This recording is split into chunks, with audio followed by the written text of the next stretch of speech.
আসলে কৃষিতে আমি একেবারেই নতুন। কৃষি বলতে পারেন যে আমি এখনো শিখছি, কিছুই জানি না। আচ্ছা। আমি মূলত চাকরি করতাম।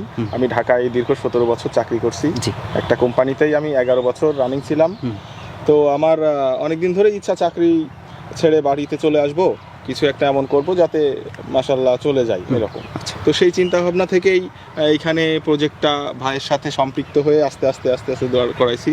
যখন দেখছি যে না এখান থেকেই আমার আসার মতো অবস্থা হয়ে গেছে, তখন আমি 1 বছর চাকরি সুইচ করে এখানেই সেট হয়েছি। আচ্ছা, যাই হোক, তাহলে এইটা হচ্ছে আপনার এই কৃষিতে আসার গল্পটা। জি।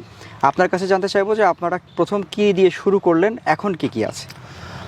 আমি যখন কৃষিতে আসি ফার্স্টে, তখন এই আপনার ইউটিউব দেখেই আর কি মূলত ইন্সপায়ার হই। এবং সেক্ষেত্রে প্রথমে আছে যে আমি সৌদি খেজুর দিয়ে যাত্রা শুরু করি। সৌদি খেজুরের পরে মাল্টা কমলার পরে হচ্ছে যে আম, বিভিন্ন বিদেশি আম, এরপরে হচ্ছে যে কদবেল, আর তারপরে হচ্ছে যে কুল, এই ধরনের ভ্যারাইটি দিয়ে আমরা শুরু করেছিলাম। আজ 3 বছর হলো। এবং সর্বশেষ সংযোজন হচ্ছে আমাদের এই বিদেশি আর লাল জাতের আঙ্গুর একলো এবং বাইকুন্দুর দিয়ে এটা বাণিজ্যিক বাগান হিসেবে আমরা যাত্রা শুরু করেছি এবং চলছে।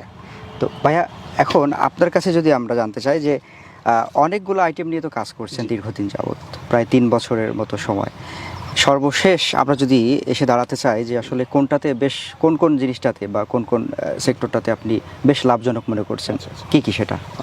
এখানে আসলে আমার টোটাল 8 বিঘার একটা প্রজেক্ট। এখানে আমি অনেক রকমের ভ্যারাইটি করছি, যেমন মাল্টা কমলা, আমের 14টা প্রজেক্ট জাত আছে, আঙুর আছে, কদবেল আছে।